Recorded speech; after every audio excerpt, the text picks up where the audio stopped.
வணக்கம் நண்பர்களே. உலக கிண்ணத்தின் முதலாவது அரையிறுதி ஆட்டம் முடிவுக்கு வந்திருக்கின்றது. நியூசிலாந்து அணி தன்னுடைய தொடர்ச்சியான இரண்டாவது உலக கிண்ண இறுதிப் போட்டிக்கு தெரிவாகி இருக்கின்றது. 18 ஓட்டங்களால் கருப்பு குதிரைகள் என்று நான் ஆரம்பத்திலேயே சொல்லி வைத்த கருப்பு தொப்பைகள் இந்த உலக கிண்ணத்தை வெற்றி பெற அதிகூடிய வாய்ப்புகளை உடைய அணியாகவும் தரப்படத்தலில் முதலாம் இடத்தில் இருந்த அணியாகவும் விளங்கிய இந்தியாவை வீழ்த்தி இறுதிப் போட்டிக்கு முன்னேறி இருக்கின்றது. இதுவரைக்கும் இந்தியாவும் நியூசிலாந்தும் அரையிறுதிப் போட்டிகளில் மோதியதில்லை என்று சொல்லி நாங்கள் குறிப்பிட்டிருந்தோம். அதுபோல இன்னொரு முக்கியமான விடயத்தையும் சொல்லி வைத்திருந்தேன். இந்தியாவை பொறுத்தவரையில் கடந்த முறையும் உலக கிண்ணத்தின் அரையிறுதியில் வந்து தோற்று போயிருந்தது ஆஸ்திரேலியாவிடம். அப்போது ஆஸ்திரேலியா சாம்பியனாக மாறியிருந்தது. 1987 ஆண்டும் இந்தியா அரையிறுதி வரை வந்து மிகப்பெரிய ஃபேவரிட்ஸாக கருதப்பட்ட இந்தியா இங்கிலாந்திடம் தோற்று போய் தன்னுடைய இறுதி போட்டி வாய்ப்பை இழந்தது. இம்முறை இந்தியா நிச்சயமாக இறுதிப் போட்டி, குறிப்பாக இந்தியா இலங்கையை ஒரு பக்கம் வீழ்த்த, தென்னாப்பிரிக்கா ஆஸ்திரேலியாவை வீழ்த்த, இதோ இந்தியாவுக்கு இலகுவான அணி என்று சொல்லி பல பேரும் கருதி வைத்த நியூசிலாந்து அணி கிடைத்தது. நான் அதிலே ஒரு முக்கியமான விடயத்தை சொல்லியிருந்தேன். நியூசிலாந்து இலகுவான அணி என்று சொல்லி யாரும் மட்டுறுத்தி விடக்கூடாது. அந்த அணியிடம் நிறைய திறமைகள் இருக்கின்றன. தேவையான போது அது வெளிப்படும் போது நியூசிலாந்து நிச்சயமாக பெரிய அணிகளை வீழ்த்தும், சில வழிகளில் இந்த இந்தியாவையும் வீழ்த்தும் என்று சொல்லி குறிப்பிட்டு வைத்திருந்தேன். கவனித்து பாருங்கள். நியூசிலாந்து தொடர்ச்சியாக 3 போட்டிகளை தோற்றிருந்தது. 18 நாட்கள் அவர்கள் வெற்றி இல்லாமல் இருந்தார்கள். இந்த அரையிறுதிக்கு முன்னதாக அவர்கள் சந்தித்த 3 போட்டிகளிலும் தோல்வி. இதோ நியூசிலாந்தின் கதை முடிந்தது, அவர்களது கேஸ் சரக்கு தீர்ந்து விட்டது என்று சொல்லி முத்திரை குத்திய ஒரு பல பேர், இந்தியா இலகுவாக நியூசிலாந்தை நசுக்கி போட்டுவிடும் என்று சொன்ன ஒரு பல பேர். நேற்றைய நாளில் இந்த போட்டி 2 நாட்கள் நீடித்தது என்று உங்களுக்கு தெரியும். முதலாம் நாள் மழை காரணமாக போட்டி குழம்பும் வரை நியூசிலாந்தின் தடுமாற்றம், அவர்களது மெதுவான துடுப்பாட்டம் ஆகியன பல பேராலும் கேலி செய்யப்பட்டன. இந்தியாவுக்கு ஏதோ ஒரு இலகுவான வெற்றி கிடைத்துவிடும் என்று நம்பப்பட்டது.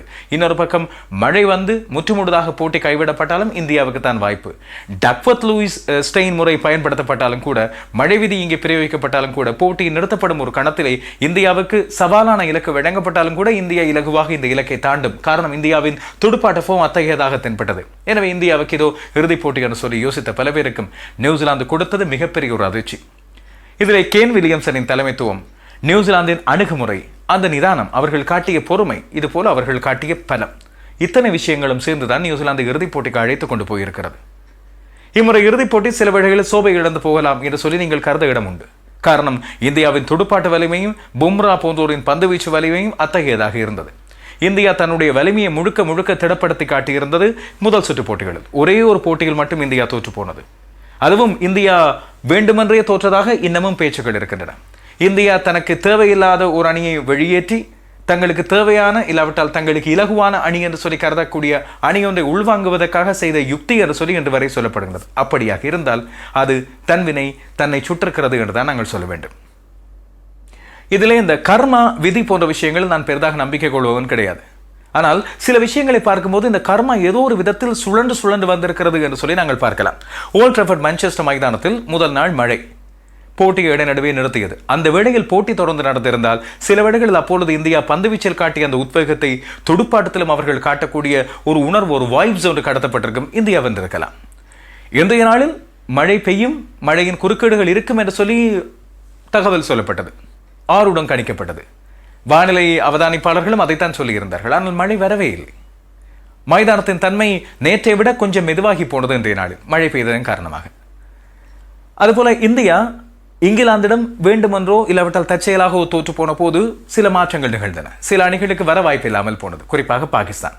அதன் காரணமாக தான் நியூசிலாந்துக்குள்ளே பிரவேசிக்கக்கூடிய வாய்ப்பு இருந்தது. நியூசிலாந்து பாகிஸ்தானும் ஒரே அளவு புள்ளிகள் என்று உங்களுக்கு தெரியும். தென்னாப்பிரிக்கா ஆஸ்திரேலியாவை வெல்ல வேண்டும் என்று சொல்லி சந்தோஷப்பட்டவர்கள் இந்திய முன்னாள் வீரர்கள், இந்திய இந்நாள் வீரர்கள், இந்திய ரசிகர்கள். அதன் காரணமாக தான் இந்தியாவுக்கு நியூசிலாந்து கிடைத்தது, இல்லாவிட்டால் இந்தியாவுக்கு இங்கிலாந்து கிடைத்திருக்கு. அதுபோல ஆஸ்திரேலியாவுக்கு நியூசிலாந்து கிடைத்திருக்கும். பாருங்கள், இன்னொரு பக்கம் இந்தியாவின் வழமையான துடுப்பாட்ட பலம் இன்றைய தினம் சோபை இழந்து போனது. நியூசிலாந்தின் மிக மெதுவான துடுப்பாட்டத்தை கேலி செய்தோர் அது நிதானமான துடுப்பாட்டம் என்பதை இன்று உணர்ந்து கொண்டார்கள். சஞ்சய் மஞ்சரக்கர் கரித்து கொட்டிய 2 பேர் தான் கடைசியாக இந்திய அணியை காப்பாற்றி இறுதி வரை போராட செய்தவர்கள். பிட்ஸ் அண்ட் பீசஸ் என்று அழைக்கப்பட்ட ரவீந்திர ஜடேஜாவும், இதோ இவர் இப்போது இவரது காலம் முடிந்து விட்டது என்று சொல்லி சொல்லப்பட்ட மகேந்திர சிங் தோனியும், அவர்கள்தான் இந்தியாவை இறுதி வரை போராட வைத்தவர்கள். இறுதியாக 18 ஓட்டங்களால் இந்தியா தோற்று போயிருக்கின்றது. உலக கிண்ணத்தை வெல்லக்கூடிய மிக அற்புதமான வாய்ப்பு இல்லாமல் போயிருக்கிறது. சச்சின் எவ்வாறு உலக கிண்ணம் ஒன்றை வென்று அதற்கு பிறகு சந்தோஷமாக விடைபெற்றுக் கொண்டாரோ அதுபோல மகேந்திர சிங் தோனியினால் ஒரு உலக கிண்ணத்தை வென்றபடி விடைபெற முடியாமல் போயிருக்கிறது போல தெரிகின்றது. அநேகமாக சில வேளைகளில் வெளிநாட்டு மண்ணொன்றில் தோனி விளையாடிய இறுதி ஒருநாள் சர்வதேச போட்டியாகவோ, சில வேளைகளில் தோனி விளையாடிய இறுதி ஒருநாள் சர்வதேச போட்டியாகவோ இது அமையலாம் என்று சொல்லி நான் நம்புகிறேன். ஆனால் அதிலும் அரைச்சதம் பெற்று தன்னுடைய சராசரியை 50க்கு மேலே வைத்துக் கொண்டுதான் போயிருக்கிறார். போராடி பார்த்தார் தோனி. ஆனால் இந்த போட்டியை பொறுத்தவரையில் எங்கே இந்த போட்டி முடிவு செய்யப்பட்டது என்று சொன்னால், கேன் வில்லியம்சனின் துணிச்சலான பந்துவீச்சு மாற்றங்களும் இறுதியாக இன்றைய தினம் நியூசிலாந்து சேர்த்து கொண்ட ஒரு சில ஓட்டங்களும் 211 ஓட்டங்களோடு நேற்றைய நாளில் முடிந்து போன நியூசிலாந்து இன்னிங்ஸ் இன்றைய தினம் மேலதிகமாக இன்னும் 28 ஓட்டங்களை சேர்த்துக் கொண்டது. ராஸ் டெய்லரும் அதிலே முக்கியமான பங்கு வகித்திருந்தார். இறுதியாக பார்த்தால் ராஸ் டெய்லரின் 74 ஓட்டங்களும் அதுபோல கேன் வில்லியம்சனின் 67 ஓட்டங்களும் மிக முக்கியமான பங்கு வகித்திருந்தன இந்த போட்டியில். இந்தியாவை பொறுத்தவரையில் 5-3 என்ற ஒரு கட்டத்தில் இருந்தது. நியூசிலாந்து நேற்றைய தினம் ஆடிய வேளையில் தொடர்ச்சியாக 26 ஓவர்களை அவர்கள் ஓட்டம் எதுவும் பெறாத ஓவர்களாக, அதாவது 156 பந்துகள் ஓட்டம் எதுவும் பெறாத ஓட்டங்களாக மாறிப்போயின. இலங்கையின் நிலையும் அவர்தான் இருந்தது, உங்களுக்கு ஞாபகம் இருக்கலாம். இலங்கை ஆடிய மோசமான ஆட்டங்களில் ஒன்றில் ஏராளமான ஓட்டங்கள் பெறப்படவே இல்லை, பந்துகளை வீணாக்கி இருந்தார்கள். அதுபோலத்தான் இங்கேயும் இது இலங்கை தென்னாப்பிரிக்காவோடு ஆடியது, நியூசிலாந்து அதுதான் நிலைமை இருந்தது. ஆனால் நியூசிலாந்தை பார்த்தால் அது ஒரு யுக்தியாக அவர்கள் கடைபிடித்துக் கொண்டார்கள். தேவையற்ற விக்கெட்டுகளை இழக்காமல் இருக்கவும், அதுபோல விக்கெட்டுகளை தக்க வைத்துக் கொண்டு தேவையான போது ஓட்டங்களை பெறவும் அதை காரணமாக வைத்துக் கொண்டார்கள். இந்தியா ஆரம்பத்திலே விக்கெட்டுகள் இழந்தது. விராட் கோலி அதைத்தான் சொன்னார். முதல் 45 நிமிடங்கள் நாங்கள் துடுப்படுத்த ஆடிய வேளையில் செய்த தவறுகள் எங்களுக்கு அருமையான உலகக்கிண்ண வாய்ப்பொன்றை இல்லாமல் செய்திருக்கின்றன என்று. மொத்தத்தில் பார்க்க போனால் அதிகமான கூச்சல் குழப்பங்களை ஏற்படுத்தியவர்களும் தங்களது அணிக்கு பைத்தியகாரத்தனமாக மிக வரித்தனமாக ஆதரவு தெரிவித்த இந்திய ரசிகர்களும் இல்லாமல் தான் உலகக்கிண இறுதிப் போட்டி நடக்க போகிறது. கிட்டத்தட்ட இனித்தான் இங்கிலாந்து உலகக்கிண நடக்கின்ற ஒரு ஃபீலிங் ஒன்று எங்களுக்கு வரும். காரணம், இவ்வளவு நாளும் அது இந்தியாவில் இல்லாவிட்டால் ஆசியாவில் எங்கேயோ நடந்தது போலத்தான் தென்பட்டது. நேர்முக மன்னியாளர்கள் கூட வேடிக்கையாக சொல்லியிருந்தார்கள், இனிமேலும் சீனா கிரிக்கெட்டுக்கு விளையாட வந்து பெரிய அணிகளோடு விளையாட ஆரம்பித்தால் தான் இந்த இந்திய ரசிகர்களை முந்தக்கூடும் வேறு யாராவது ரசிகர்கள் என்று சொல்லியிருந்தார்கள். இன்னொரு விடயத்தை நான் இங்கே கவனித்து பார்த்தேன். அது ஒரு முக்கியமான விடயமாக இருந்தது. இந்தியாவின் ஆரம்ப துடுப்பாட்டம் தடுமாறி போகிறதுக்கு முதல் நாங்கள் ஆரம்பத்திலிருந்து பார்த்து கொண்டு வந்தோம் என்று சொன்னால், நியூசிலாந்து நாணய சுழற்சியில் வந்து முதலில் துடுப்படுத்தாத காரணம் மைதானம் கொஞ்சம் மெதுவாக மாறும் என்று சொல்லி ஒரு எண்ணம் தான். அதிலே விராட் கோலியும் ராஸ் டெய்லரும் மைதானத்தின் தன்மையை அறிந்தவர்கள் ஆடிய விதம், ராஸ் டெய்லரும் கேன் வில்லியம்சனும் இந்த மைதானத்தின் தன்மையை அறிந்து ஆடிய விதம், அவர்கள் 240-250 ஓட்டங்களை பெற்றுக்கொண்டால் காணும் என்ற நிலை ஒன்று ஏற்படுத்தி இருந்ததாக இன்றைய தினம் கேன் வில்லியம்சன் பரிசளிப்பு நிகழ்வில் சொல்லியிருந்தார். பத்திரிகையாளர்கள் சந்தித்த போது அவர் சொன்ன இன்னொரு முக்கியமான விடயத்தை பொறுத்தவரை, இந்த அண்டர்டாக்ஸ், அதாவது பலவீனமான அணி என்று தங்கள் மீது முத்திரை குத்தப்பட்டது தங்களுக்கு எந்த ஒரு தாக்கத்தையும் தரவில்லை. ஆனால் இந்த கேன் வில்லியம்சன் 3 தோல்விகளுக்கு பிறகு 18 நாட்கள் நியூசிலாந்துக்கு வெற்றி இல்லாமல் கழிந்தது. இதை அடுத்து நியூசிலாந்து வீரர்களை அழைத்து இதே ஓல்ட் ட்ராஃபர்ட் மைதானத்தில் அவர்கள் 2 நாட்களுக்கு முதல், போட்டிக்கு 2 நாட்களுக்கு முதல் இருத்தி வைத்து கடுமையான சொற்களால் வசைபாடி தீர்த்திருந்தார். வெல்ல வேண்டும், அந்த உத்வேகம் எல்லோருக்கும் வர வேண்டும். காரணம், கேன் வில்லியம்சன் தான் 30% மேலான ஓட்டங்களை நியூசிலாந்துக்கு சேர்த்துக் கொடுத்தவர். அவரும் ராஸ் டெய்லரும் சேர்ந்து கிட்டத்தட்ட பாதி அளவான ஓட்டங்களை இந்த உலக கிண்ண தொடரில் பெற்றிருக்கிறார்கள். நியூசிலாந்தின் முக்கியமான துடுப்பாட்ட வீரர்கள், குறிப்பாக கப்டில் எல்லாம் முழுக்க சரக்கி இருந்தார்கள். இந்த போட்டியிலும் அதுதான் நடந்தது. ஆனால் நியூசிலாந்து சேர்த்த இந்த ஓட்டங்கள், அதுபோல நியூசிலாந்தை தடைக்கு உள்ளாக்கிய விடயம் பும்ராவின் பந்துவீச்சும், இன்னொரு பக்கம் ரவீந்திர ஜடேஜாவின் பந்துவீச்சும். இன்றைய தினம் ஆட்டம் ஆரம்பித்த வேளையிலே முதல் 3 விக்கெட்டுகளையும் குறிவைத்து தகர்த்தது நியூசிலாந்து. அழுத்தங்கள், பந்தை சரியான இடத்திலே பதித்தது. குறிப்பாக மேட் ஹென்றி முக்கியமான 3 விக்கெட்டுகளை எடுத்திருந்தார். முக்கியமாக ரோஹித் சர்மா, ராகுல், இதுபோல கோலியை போல்ட் எடுத்திருந்தார். இந்த 3 பேரும் ஒற்றை ஓட்டங்களோடு ஆட்டமிழந்தார்கள். இந்திய ரசிகர்கள் பொதுவாக ஒன் நேஷன் என்று சொல்லி இலங்கையை சொல்வார்கள், இலங்கை ரசிகர்களை சொல்வார்கள் ஒன் நேஷன் குஞ்சுகள் இல்லாவிட்டால் அப்படி என்று. பார்த்தால் 1 ஓட்டங்களுக்கு ஆட்டமிழந்து இன்றைய தினம் இந்தியாவும் அதைதான் தங்களுடைய விதியை நிலைநாட்டி கொண்டது.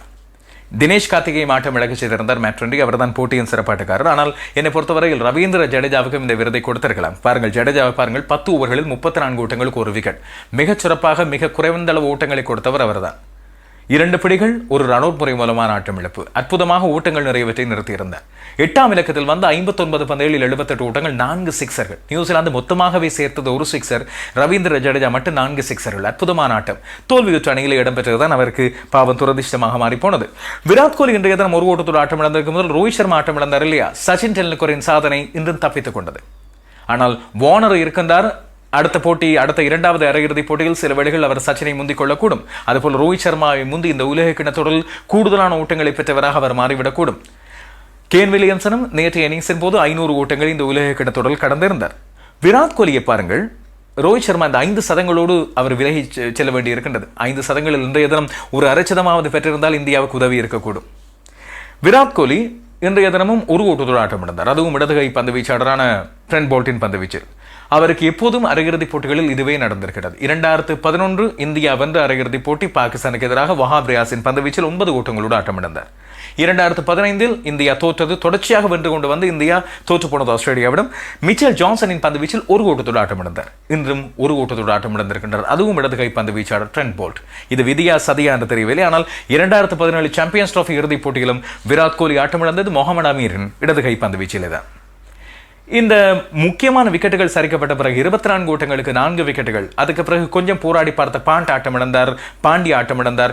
இத்தனை விக்கெட்டுகள் இழக்கப்பட்ட பிறகு மிகச் சிறப்பான இணைப்பாட்டம் ஒன்று 7வது விக்கெட்டுக்காக உருவாக்கி கொண்டார்கள் தோனியும் ஜடேஜாவும். இறுதி வரை நியூசிலாந்துக்கும் அதுபோல நியூசிலாந்தின் வெற்றி எதிர்பார்த்தவர்களுக்கும் மிகப்பெரிய அழுத்தத்தை கொடுத்திருந்தது இந்த இணைப்பாட்டம். 116 ஓட்டங்கள், இது உலக கிண்ண சாதனை 7வது விக்கெட்டுக்காக வெறும் 17 ஓவர்களில் பெற்றுக் கொள்ளப்பட்ட இணைப்பாட்டம். குறிப்பாக தோனி கொஞ்சம் அடக்கி வாசித்து ஜடேஜாவை அடிக்கப்பட்டார். ஜடேஜா மிக துணிச்சலாக எல்லா பந்து வீச்சாளர்களையும் எதிர்கொண்டார். அதில் அதிவேகமாக பந்து வீசிய லோக்கி ஃபெர்குசனை மிச்சம் விடவில்லை. ட்ரெண்ட் போல்ட்டையும் அடித்து நொறுக்கியிருந்தார். சுழல் பந்து வீச்சாளர் மிச்சல் சாண்டா ஆரம்பத்தில் மிகச்சிறப்பாக பந்து வீசியிருந்தாலும் பிறகு அவரால் எதையும் செய்ய முடியவில்லை ஜடேஜா தோனி இருக்கும் வரை. ஜடேஜா ஆட்டமிழந்த பிறகு அவர் 78 ஓட்டங்களை 59 பந்துகளில் பெற்ற ஆட்டமிழக்க இந்தியாவின் கதை கொஞ்சம் முடிந்து இருந்தாலும் கூட தோனி இருக்கும் வரை ஆட்டம் இந்தியாவின் கையில் இருந்தது உறுதி. ஆனால் கேன் வில்லியம்சன் செய்தது தோனியை குழப்புவதற்காக பந்துவீச்சு மாற்றங்களை கொண்டு வந்திருந்தார். தோனிக்கு 2 ஓவர்கள் இருந்தன இந்த ஓட்டங்களை பெறுவதற்கு. ஆனால் அவசரப்பட்டவர் 2வது ஓட்டத்தை பெற முடிந்தது என்னவென்று சொன்னால், மற்றவரிடம் கொடுத்தால், பந்துவீச்சாளரிடம் கொடுத்தால் சில வேளைகளில் விக்கெட்டுகள் போய்விடும். இதை காப்பாற்றிக் கொள்ள தான் துடுப்பாடத்தாட வேண்டும் என்றுதான் 2வது ஓட்டத்துக்கு முனைந்தார். மார்டின் கப்டில் இத்தனை காலம் துடுப்பாடத்தில் நியூசிலாந்துக்காக எதையும் செய்யாதவர் இன்றைய தினம் அந்த த்ரோ மூலமாக நிறைய விஷயங்களை செய்து காட்டினார். குறிப்பாக இந்தியாவை இல்லாமல் செய்தார். தோனியின் அந்த ஆட்டமிழப்போடு போட்டி முடிந்தது. தோனி 50 ஓட்டங்கள், அது 51வது ஓட்டத்தை பெற முடிந்த வேளையில் தான் ரன் அவுட் முறை மூலமாக ஆட்டமிழந்தார். அத்தோடு இங்கே கதை முடிந்தது. தோனி தனது 350வது போட்டி இன்றைய தினம் ஆடியிருந்தார். மறக்க முடியாத ஒரு போட்டியாக மாற்றியிருக்கலாம். பினிஷர் என்று அவரை அழைக்கின்ற அந்த பெயரை அவர் காப்பாற்றியிருக்கலாம். ஆனால் பினிஷ் பண்ண முடியவில்லை. அவரே பினிஷ் ஆகிவிட்டார் கப்டிலின் ரன் அவுட் முறை மூலமான த்ரோவின் மூலமாக. இதில் ஒரு முக்கியமான விஷயம் ஒன்று இருந்தது. காரணம் என்னவென்று சொன்னால், தோனி கொஞ்சம் நின்று பிடித்திருந்தால் இறுதி ஓவரை வீசியிருப்பது ஜிம்மி நீஷம். தோனி அப்போது இருந்த ஃபார்மிலே குறிப்பாக லோக்கி ஃபெர்குசனின் பந்தை அந்த வேளையில் எதிர்கொண்ட வேளையிலே முதல் பந்தை நேரடியாக ஆஃப் திசையில் 6 அடித்திருந்தார். எனவே ஜிம்மி நீஷமை முடித்திருக்கலாம். மேற்கிந்திய தீவுகளின் கார்லோஸ் பிராத்தோவை விட்டு அதே தவறைத்தான் தோனியும் விட்டிருந்தார் போல தெரிகிறது. அந்த ஒரு ஓட்டத்தை கூட பெற்றிருந்து அடுத்தவருக்கு ஸ்ட்ரைக்கை கொடுத்து அவர் ஒரு ஓட்டத்தை எடுக்க முனைந்திருந்தால் ஏதோ ஒரு விதத்தில் இந்தியா தப்பித்துக் கொண்டிருக்கும். ஷமி ஏதோ ஒரு விதத்தில் தப்பித்திருப்பார். தோனி இறுதி ஓவரை சந்தித்திருக்கலாம் என்பது உறுதி. ஆனால் அவசரப்பட்டுக் கொண்டார் தோனி என்றுதான் நான் இங்கே சொல்ல வேண்டும். இந்த இடத்திலே அந்த தோனியின் ஆட்டமிழப்போடு போட்டி முடிந்த கதையாக மாறியது. இங்கே தோனியின் மைல்காலை பற்றி நாங்கள் சொல்லியிருந்தோம். ராஸ் டெய்லருக்கும் இன்றைய தினம் ஒரு மைல்கால். அவர் 50வது அரை சதத்தை இன்றைய நாளில் பெற்றுக்கொண்டார். 20 சதங்களையும் சேர்த்திருக்கிறார். தோனியை பொறுத்தவரையில் 10 சதங்கள், அதுபோல 70 அரைச்சதங்களோடு 74 அரைச்சதங்களோடு விடைபெறுகின்றார் போல தெரிகின்றது. உலக கிண்ணத்தில் அவரது இறுதிப் போட்டி இது வந்து உறுதி. நியூசிலாந்தை பொறுத்தவரையில் எவ்வாறு பந்துவீச்சு மூலமாக அழுத்தங்களை கொடுத்தார்களோ அவர்களது களத்தரப்பும் அற்புதமானது. குறிப்பாக பாருங்கள், ஜிம்மி நீஷம் அடுத்த கார்த்திக்கின் பிடி. ஆனால் அது நடந்து ஒரு கொஞ்ச நேரத்திலே ரிஷப் பாண்டின் இலகுவான பிடி ஒன்றை தவற விட்டிருந்தார். ஆனாலும் இந்த கிரவுண்ட் ஃபீல்டிங் என்று சொல்லப்படுகின்ற ஓட்டங்களை தடுத்து நிறுத்துவது, இதுபோல மைதானத்தில் பவுண்டரிகளை நிறுத்துவது ஆகியவற்றில் நியூசிலாந்து மிகச் சிறப்பாக செயற்பட்டது. இந்தியாவுக்கு அழுத்தம் வருவதற்கும் இந்தியாவுக்கு நியூசிலாந்துக்கும் இடையிலான வித்தியாசத்துக்கும் அது ஒரு முக்கியமான காரணமாக இருந்தது. இன்னொரு பக்கம் இன்னொரு முக்கியமான விடயத்தை சொல்ல வேண்டும். இந்த கர்மா என்று நான் சொல்லியிருந்தேன் இல்லையா, 2008ஆம் ஆண்டில் இந்த 2 அணித்தலைவர்களும் விராட் கோலியும் கேன் வில்லியம்சனும் தத்தம் 19 வயதுக்குட்பட்ட அணிகளை தலைமை தாங்கிய வேளையில் உலக கிண்ணத்தின் அரையிறுதிப் போட்டி, 19 வயதுக்குட்பட்டோருக்கான உலக கிண்ண அரையிறுதிப் போட்டி மலேசியாவின் கோலாலம்பூரில் இடம்பெற்றது. அப்பொழுது கேன் வில்லியம்சனை வீழ்த்தியிருந்தார் விராட் கோலி தன்னுடைய பந்து வீச்சின் மூலமாக. விராட் கோலி துடுப்படுத்தாடிய வேளையில் 40க்கும் மேற்பட்ட ஓட்டங்களை எடுத்திருந்தார். அங்கே கேன் வில்லியம்சன் அவரிடம் தான் கேன் வில்லியம்சன் பிடி கொடுத்து தான் விராட் கோலி ஆட்டமிழந்திருந்தார். அப்போது விட்டதை இப்பொழுது முக்கியமான உலக கிண்ணத்தில் கேன் வில்லியம்சன் எடுத்து காட்டியிருக்கிறார் என்பதும் ஒரு சுவாரஸ்யமான விடயம். இங்கே கவனிக்கக்கூடியது, நியூசிலாந்தை பொறுத்தவரையில் அவர்கள் இப்பொழுது வென்று இறுதிப் போட்டிக்கு போயிருக்கின்றார்கள். இங்கிலாந்து, ஆஸ்திரேலியா என்பதை காத்துக் கொண்டிருக்கின்றார்கள். ஆனால் அவர்களது துடுப்பாட்டம், குறிப்பாக ஆரம்ப துடுப்பாட்டத்தை அவர்கள் மீண்டும் தட்டி நிமிர்த்த வேண்டும். இல்லாவிட்டால் இப்படி இருக்கும் நிலையில் இங்கிலாந்து, ஆஸ்திரேலியாவை அவர்களால் ஜெயிக்க முடியாது. பந்து வீச்சு மிக உறுதியாக இருக்கின்றது. ஆனாலும் இடைநடுவே விக்கெட்டுகளை எடுக்கும் போது அவர்கள் இன்றைய தினம் ஜடேஜா, தோனி ஆகியோருடன் தடமாறியதை இங்கிலாந்தும் ஆஸ்திரேலியாவும் குறிவைத்து பார்த்துக் கொள்ளக்கூடும். எனவே அதுபோல நியூசிலாந்தின் மத்திய வரிசை துடுப்பாட்டத்திலும் கூட இன்னமும் ராஸ் டெய்லரையும் கேன் வில்லியம்சனை நம்பி இருப்பதையும் எதிரணிகள் கவனித்துக் கொள்ளக்கூடும். ஆனாலும் நியூசிலாந்து வென்றது அவர்களது திறமைக்கு கிடைத்த வெற்றி. இந்தியாவை பொறுத்தவரையில் மிகச் சிறப்பான ஃபார்மிலே இருக்கின்ற ஒரு அணி. அசுரபலம், அவர்களது துடுப்பாட்டம், பும்ராவின் பந்துவீச்சு எல்லாம் ஏற்றுக்கொள்ளக்கூடியது. அவர்கள் வெளியேறியது சில வேளைகள் ரசிகர்களுக்கும் உலக கிண்ணத்துக்கும் கூட கொஞ்சம் களையிழந்த தன்மை ஒன்றை உருவாக்கலாம். துரதிருஷ்டமான நாளாக இந்த நாள் அமைந்தது என்று சொல்லி இந்திய ரசிகர்கள் கவலைப்பட்டுக் கொள்ளலாம். ஆனால் சிறப்பாக விளையாடிய ஒரு அணிக்கு வெற்றி கட்டாயமாக போய் சேர வேண்டும். அது இன்றைய தினம் மிகச் சிறப்பாக ஆடிய நியூசிலாந்துக்கு போய் சேர்ந்தது. தேவையான தருணங்களில் அவர்கள் தங்களது கட்டுப்பாட்டை நிதானத்தையும் வைத்துக் கொண்டார்கள்.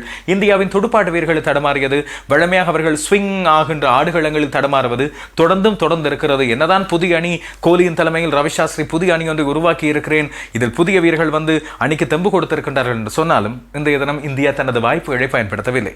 சரி, 3 முக்கியமான வீரர்கள் ஆட்டமிழந்தார்கள். பாண்டும் பாண்டியாவும் தாங்கள் எதிர்காலத்தின் இந்திய வீரர்கள் என்பதை காட்டுவதற்கான வாய்ப்பையும் இன்றைய தினம் தவறவிட்டார்கள் என்பதை நாங்கள் கவனிக்க வேண்டும்.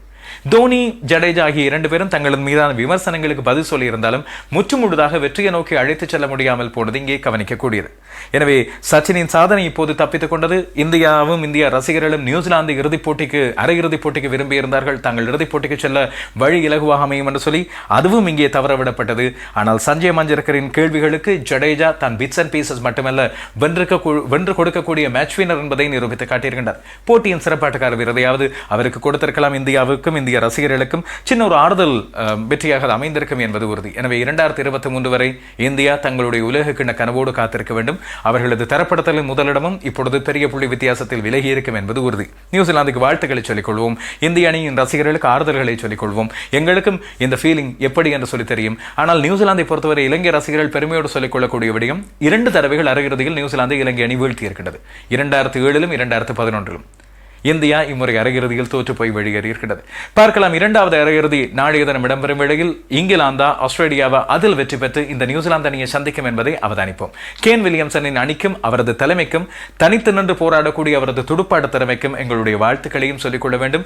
ராஸ்டேல அவருக்கு மிகப்பெரிய துணையாக இருக்கின்றார். விராட் கோலிக்கு தோனி பல சமயங்களில் இன்றும் கூட இருந்ததை போல விராட் கோலி தனக்கான வாய்ப்பை மீண்டும் இழந்திருக்கிறார். முக்கியமான தருணங்களில் ஆடிக்காட்டி தலைவராக நின்று ஜெயிக்க வேண்டிய அவரது கடமையிலிருந்து தவறி இருக்கிறார் போல தெரிகிறது. இந்திய அணி நிறைய மாற்றங்களை, நிறைய விமர்சனங்களையும் சந்திக்க போகிறது. இந்திய ரசிகர்கள் இதை எவ்வாறு எதிர்கொள்ளப் போகின்றார்கள் என்பதையும், இந்திய வீரர்கள் மீதான, குறிப்பாக சஞ்சய் மஞ்சரக்கர் மீதான ஆத்திரத்தை எவ்வாறு வெளிக்காட்டப் போகின்றார்கள் என்பதையும் சுவாரஸ்யத்தோடும் ஆர்வத்தோடும் பார்த்துக்கொள்ள காத்திருக்கிறேன்.